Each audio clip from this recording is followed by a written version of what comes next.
नमस्कार बच्चों। आज हम जिसके बारे में पढ़ेंगे वो है ओजोन डिप्लीशन, यानी कि ओजोन क्षरण। ओजोन क्या होता है?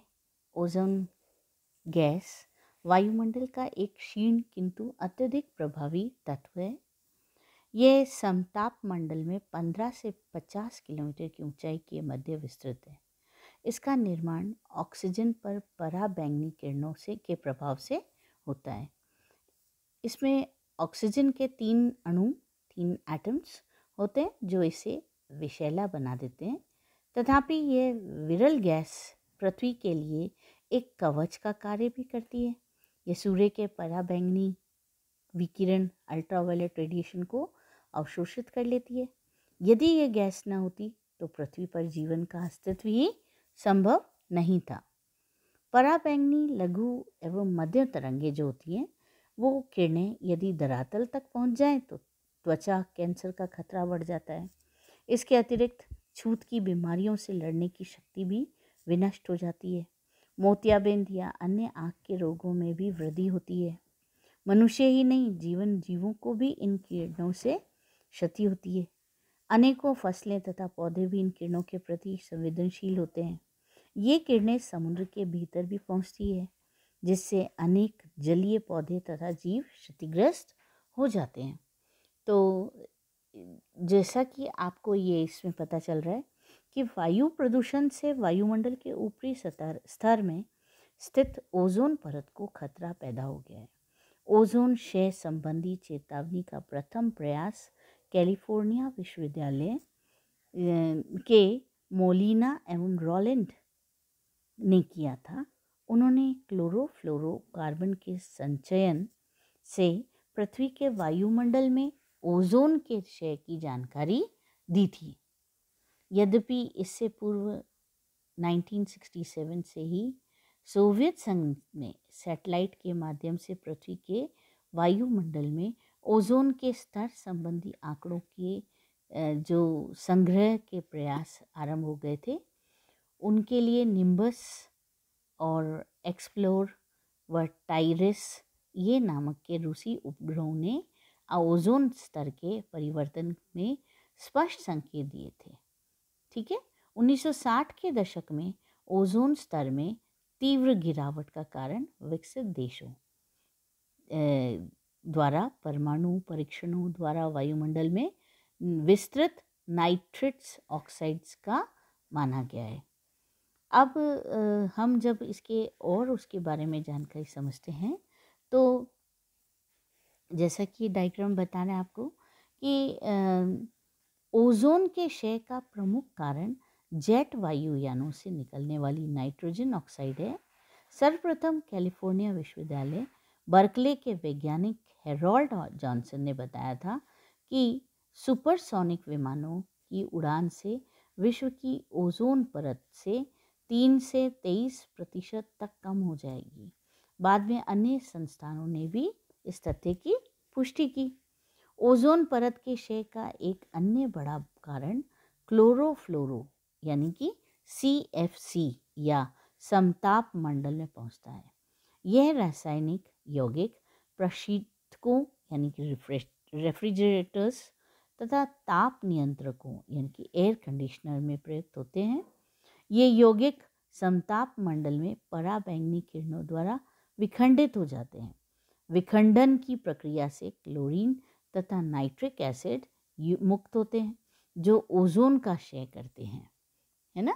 ये देख लिए आप, डायग्राम देख रहे हैं ना, समझ आ रहा है। तो ऐसे ही 1960 से 1972 के मध्य क्लोरोफ्लोरोकार्बन का उत्पादन 22% प्रतिवर्ष की दर से बढ़ा था। यदि यही क्रम रहा तो 10-15 वर्षों में ओजोन की परत समाप्त हो जाएगी। 1985 में अंटार्कटिका में ब्रिटिश अभियान दल द्वारा ओजोन क्षय को चौंका देने वाली सूचना के पश्चात 1987 में बसंत ऋतु के दौरान एक बहुराष्ट्रीय अभियान दल ने अंटार्कटिका में पुनः निरीक्षण किए। इनसे प्राप्त निष्कर्षों के आधार पर यह पता लगा कि अगस्त से अक्टूबर के मध्य ओजोन का प्राकृतिक संकेंद्रण 50% घट गया है। बाप रे, क्या मतलब वो हो गया है ना, लेयर ही कम होती जा रही है। ठीक है, और कुछ क्षेत्रों ने ओजोन संकेंद्रण 100% घट जाने से ओजोन रहित क्षेत्र अथवा ओजोन छिद्र, ओजोन होल्स पैदा हो गए। इस चिंतापूर्ण जानकारी के बाद सितंबर 1987 में ओजोन स्तर के क्षय से संबंधित मॉन्ट्रियल प्रोटोकॉल में 55 देशों ने हस्ताक्षर किए, जिसमें ओजोन क्षयकारी रसायनों के उत्पादन तथा उपभोग को सीमित करने के प्रयासों का निर्णय लिया गया। ठीक है, और इन्हीं का निर्णय क्यों लेना पड़ा, क्योंकि जो है ओजोन क्षय एक मौसमी परिघटना है तथा यह केवल अंटार्कटिका के ऊपर विस्तृत वायुमंडल तक ही सीमित थे, किंतु इसके बाद 10 देशों के 100 से अधिक वैज्ञानिक इस निष्कर्ष पर पहुँचे कि ओजोन परत का क्षय ग्लोबीय स्तर पर हो रहा है।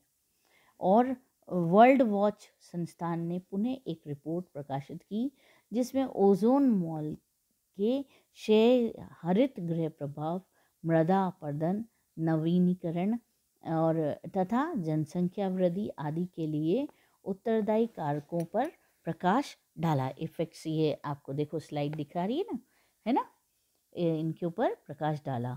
फिर 1989 में संयुक्त राज्य संघ का लंदन द्वारा में 150 से अधिक देशों के अधिकारियों, वैज्ञानिकों तथा उद्योगपतियों का 3 दिवसीय सेमिनार आयोजित किया गया, जिसमें ओजोन क्षय से बचने के उपायों पर विस्तृत जानकारियाँ दी गई, चर्चाएं हुई। इस सेमिनार में सभी विकसित तथा विकासशील देशों द्वारा क्लोरोफ्लोरोकार्बन जैसे ओजोन क्षयकारी रसायनों के उत्पादन का उपभोग को सीमित करना ही मुख्य मुद्दा था, ताकि उससे ये हमारा सॉल्यूशन भी आता जा रहा है इसमें, है ना। ठीक है ना। और इसके अलावा इस सेमिनार में सभी विकसित विकासशील देशों ने क्लोरोफ्लोरो गैस जैसे ओजोन क्षयकारी रसायनों के उत्पादन का उपभोग सीमित करना निश्चय किया। 1992 में Rio summit, Rio de Janeiro में, ब्राज़ील में, तथा 1997 में क्योटो प्रोटोकॉल, जापान में भी ओजोन के क्षय तथा समाधानों का विस्तृत चर्चा हुई। और ओजोन क्षय के दुष्प्रभाव जलवायु, मानव, जैविक समुदायों तथा परिस्थितिकी सभी पर रहा। सितंबर में 2000 में उपग्रह द्वारा दिए गए समताप मंडलीय ओजोन के मानचित्र से यह तथ्य प्रकाश में आया है कि ओजोन छिद्र में निरंतर वृद्धि हो रही है और 1998 में यह छिद्र और बढ़ जाएंगे, जिससे कंप्यूटर मॉडलों, प्रोजेक्शंस के अनुसार 2010-19 के दौरान इन घटनाओं की आवृत्ति में तीक्ष्णता बढ़ेगी। और तो बच्चों, ये एक बहुत बड़ी प्रॉब्लम है। इसमें देखिए इफ़ेक्ट्स ऑफ ओजोन डिप्लीशन, देखो आँखों पर, शरीर के ऊपर और जीव जंतुओं पे, स्किन पर, सब पर इसका इफ़ेक्ट होता है। तो सॉल्यूशंस के बारे में मैंने आपको बताया कि लिमिटेड यूज़ ऑफ होना चाहिए क्लोरोफ्लोरो गैस, है ना। तो मैं अंत में आपको यही कहूँगी कि ये वास्तविकता है कि समस्त चेतावनियों के बावजूद भी ओजोन परत का क्षय अभी भी चल ही रहा है। अभी भी ओजोन डिप्लीशन का काम मतलब बड़ा स्ट्रांगली होता जा रहा है। उसके लिए हम सब मिलकर के कम से कम यूज़ करें रेफ्रिजरेटर्स, एसी और इन सब का। तो अब लास्ट की मेरी जो स्लाइड है, as usual, what do you understand by the term ozone layer and its demolition, नहीं, इट इज़ डिप्लीशन होना चाहिए वैसे कायदे से, सॉरी। तो आप इसे डिप्लीशन समझना। और थैंक यू, और नेक्स्ट वीडियो अवश्य देखें। ओके।